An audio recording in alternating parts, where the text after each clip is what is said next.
All right, I'm back. Today's a special episode. We'll take a break from the sex series. I don't want you guys to get tired and burnt out of me talking about the same shit over and over and over again before you guys go in the comment section and say, yo, Alexander, can you give us something new on YouTube instead of always the same stuff? So I want to switch it up a bit. Here we're going to be talking about some movie reviews, some television reviews. I always wait until the end of the year to do television and film. And then I talk about what television shows I like, what television shows I don't like, what films I like, what films I don't like. But today's episode is special because it's December and I want to give you a free Christmas gift for free. Today's episode is going to be called WWF versus WWE. What? That can't be right. Ain't that the same company, Alex? All right. Now, I am a wrestling fan. It is no secret I love professional wrestling. Okay, I love wrestling. I've been watching professional wrestling at the age of 7 years old. I grew up watching professional wrestlers like Hulk Hogan, The Ultimate Warrior, Sting, Macho Man, Randy Savage, God rest his soul, rest in peace. Roddy Piper, God rest his soul, rest in peace. Bret Hart, Owen Hart, Shawn Michaels, The Undertaker. I grew up watching those guys on television for a number of years. See, back in WWF, you just couldn't break on to the spotlight and put a championship belt around a guy's waist and expect us to believe that he's champion. You had to work your way from the bottom and work your way to the top. You had to start from an independent circuit before you got a phone call from WWF or from WCW back in the 80s and the 1990s. Now, I'm going to give you some history. And keep in mind, this is a new series, by the way. It's going to be WWF versus WWE Part 1, Part 2. Then it's going to be Raw versus Smack. It's going to be Raw versus Raw, SmackDown versus SmackDown. It's a new series. And I guess you got people like PS Powers and the Shig Daddy to thank for me now talking about what is wrong with professional wrestling. See, back in the day, you knew a star when you took notice by watching the television screen. When you saw the Ultimate Warrior, you, Hulk Hogan, will feel ultimate reality. You knew the Ultimate Warrior was a star. God rest his soul, rest in peace. When you saw Hulk Hogan tear his t-shirt up in the wrestling ring, you knew Hulk Hogan was a star. When Shawn Michaels was doing his, I'm not your boy toy, I'm just a sexy boy, D-Generation X, you knew Shawn Michaels was a star. But fast forward 20 years later today in 2017, and what the hell do we got? We got jobbers. We got ham and eggers. We got guys with no charisma, guys with no mic skills. They don't know how to talk on the microphone. Guys with no character development, what the hell soever. Guys that when they get into the ring and they get on that mic, they sound like your high school teacher that bores you to death. You're looking at your watch or you're looking at the clock like, when is the next commercial going to come? Because I can't stand no more of Samoa Joe's mouth. This is the same problem that Samoa Joe had in TNA Wrestling Impact. Every time he got on a microphone, he bored me to death. Yes, I like Samoa Joe as a wrestler, but when he gets to talking on the mic, it's like, cut his mic, please. Please cut the mic on Samoa Joe. He can't talk. Just to hear him talk is irritating. Now, I'm sure if you tell that to him in person, he'll probably try to punk you or intimidate you for speaking your opinion, but it's true. He can't talk on the mic. I remember back in the 80s and the 90s, certain professional wrestlers were not allowed to talk on television. If they were in character, they were not allowed to talk. Like Undertaker was a perfect example. Mark Calloway, who plays the Undertaker, he would talk at certain times, but you notice Paul Bearer did all the talking for the Undertaker. The only time Taker would talk if it was to address the audience that his next opponent will rest in peace. It wasn't until 10 years later that Vince McMahon said, okay, I think it's okay to let The Undertaker talk more. When Undertaker talked, we let him listen. We listened to the dead man. Shawn Michaels, when he first broke into professional wrestling, he didn't do a whole lot of talking when he first got into WWF. It wasn't until he became the Heartbreak Kid that he got to talk more. Same thing with Bret Hart. And Bret Hart said it a lot of times in his videos that he was terrible when it came to interviews, that he would use the sunglasses as a way to have more confidence because he knew people would watch on television and they would go, he doesn't sound confident for him to be talking about being Intercontinental Champion. And as time went on, Bret Hart got better with talking. Remember that 1991-1992 segment on Monday Night Raw or WWE Superstars when Bret Hart said that the future of the Hitman is going to get brighter and brighter and brighter, and you're looking at the next star of the World Wrestling Federation Heavyweight Champion? Remember that? Back in the 1990s? That's when Vince McMahon said, okay, go out there and talk to the audience.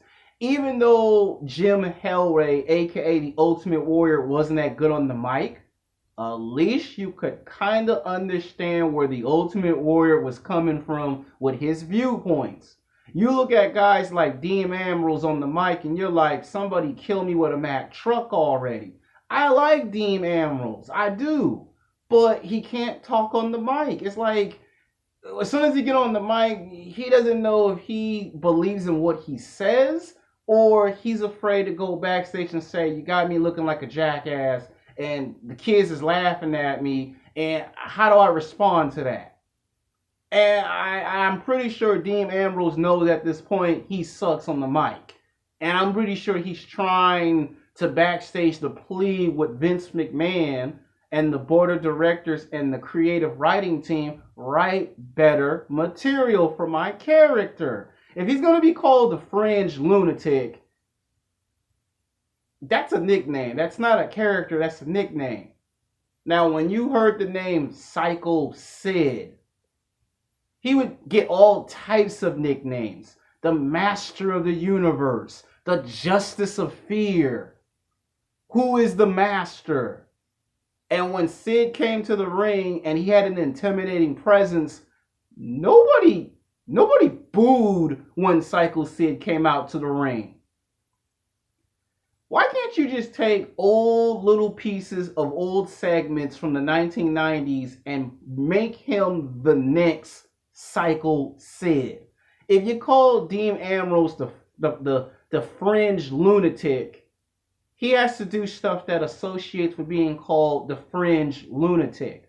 Like, why don't you do a segment where he's in New York City, Times Square, he's walking the streets, and he's harassing people. And he pulls pranks on people, and whoever opens the door, he basically pretends he's the cable guy, but he does some shit that makes him say he's a lunatic. That's how you sell Dean Ambrose's character to the audience. Seth Rollins. I like Seth Rollins, I do, but he's not a superstar. And even though he's won the championship 2 times, and he's won the tag titles, and he's been in the main events, him wrestling Triple H, him wrestling Roman Reigns does not make him a superstar. Him wrestling Sting made him into a superstar. The problem with that was there wasn't enough time to see if we could take Seth Rollins and make him bigger into what he was. It's like when he got hurt after his doing those matches before with Triple H, we kind of lost what kind of version of Seth Rollins we were going to get. How about you get on the phone, WWE, and you call Shawn Michaels, and you have Shawn Michaels behind the scenes work with Seth Rollins. That would make Seth Rollins a better professional wrestler and entertainer if he gets a guy that used to have the same problem as he did. Shawn Michaels had that same problem. For a long time, Shawn Michaels had good wrestling matches, but he wasn't a superstar. And it wasn't until Shawn Michaels fought people like Bret Hart, Razor Ramon, Big Daddy Cool Diesel, Undertaker, Vader, Mankind, Goldust. Remember those people? That's when Shawn Michaels became a star in the WWF. And then he became a superstar. That's what you should do with Seth Rollins. Now, with Dean Ambrose, he needs to be a cross between Stone Cold Steve Austin and Psycho Sid. Psycho Sid, because if he's going to be called the lunatic fringe, he needs to be like Psycho Sid's character. Stone Cold Steve Austin, because he doesn't follow the rules, he breaks the rules, he does what he want to do, he goes against the corporation. Why not call Stone Cold Steve Austin up every now and then and have him backstage to help out Dean Ambrose? How about having a tag team match where Seth Rollins gets beat up and jumped, Roman Reigns can't help, and Dean Ambrose needs a partner, and it's a mystery tag team partner. Psycho Sid comes out of the Titantron, and Sid shows Dean Ambrose what being a lunatic is. That would tremendously help his character grow, so the audience can make that connection. Because right now there's no connection with Dean Ambrose. Seth Rollins, okay, they're trying to use sex appeal to make people like him. I get it. You're trying to make him into the next Shawn Michaels. Listen, if it didn't work for Daniel Bryan and it didn't work for CM Punk, it's not going to work for Seth Rollins. What needs to help Seth Rollins is Seth Rollins actually being what he says he's going to be. And that's putting him in matches that involves him being what he calls himself. Now, what do you do with a guy named Roman Reigns? Now, what do you do with a guy like that can't get over? Easy. Back in WCW, what did WCW used to do with wrestlers that couldn't get over? They put them in a wrestling program with certain guys that can elevate their level from here to here. Ultimate Warrior was put into a program. If you ever watch any of his wrestling matches from the 1980s and the 90s, Ultimate Warrior was in a program grooming him to be a better wrestler, a better entertainer. You need to do that with Roman Reigns. You need to make him a bad guy, turn him heel, and make him turn on the Shield. Make him join Triple H and the corporation. Make him the enforcer. Instead of calling him Superman, or because he does the Superman punch, change up the gimmick and call him the enforcer. Make it where he really feels like he's not getting the spotlight. Make him feel like that when he has these matches, he's not being noticed. And make him the enforcer. And keep him the enforcer. Make him like Kevin Nash. Remember when Big Daddy Cool Diesel turned on Shawn Michaels? Remember that storyline? Remember that? You should be having Roman Reigns act like as if he's another Big Daddy Cool Diesel. And make it where he don't talk. Make it where when people trying to get an interview, it's hard to get an interview from Roman Reigns. Why? Because he needs to be in a program. Because it's been 5 years and people are still booing Roman Reigns. It doesn't make any sense. Now that we got that covered, let's get to what is wrong with the company. I don't understand why they don't take guys like Bray Wyatt and just make him a superstar already. The guy's got the charisma. The guy's got the look. The guy knows how to wrestle. He knows how to talk. The guy makes people in the ring better than what they were before. But I don't know if Vince McMahon wants to acknowledge Bray Wyatt's skills or what. I don't know.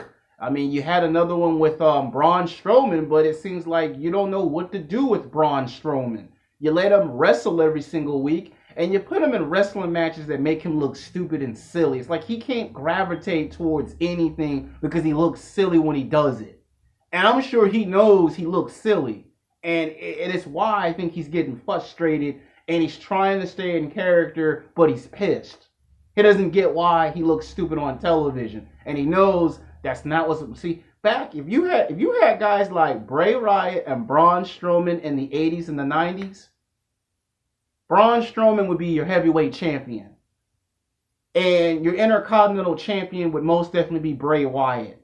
if this was the 80s and the 90s of WWF. Sting. What went wrong with Sting when he finally made his debut in WWE? Now, I don't have a problem that you wanted to do a D-Generation X versus NWO storyline at WrestleMania 2.5 years ago, but it would have made more sense had you had a proper storyline and a build-up. Instead of just having Sting versus Triple H, you could have had a series of matches on Raw that would have built up to Sting versus Triple H. You could have had Sting fight someone from the past. Someone that used to go to WCW but now is in the company. You could have had Sting versus Booker T. That would have been the perfect opportunity to revive a WCW feud. You could have had Sting versus Booker T on Monday Night Raw. You could have had Booker take the headset off, and you could have had Booker T in the storyline say, I got a bone to pick with Sting. You could have had Booker say, I'm the better heavyweight champion. And Sting go, yeah, but back when I was in WCW, I was the man. And Booker go, you want to prove that? And you could have had Booker T put on one hell of a good show. Sting still wins the match, but then he gets attacked by Triple H. That's how you could have done the story of Sting versus Triple H at WrestleMania.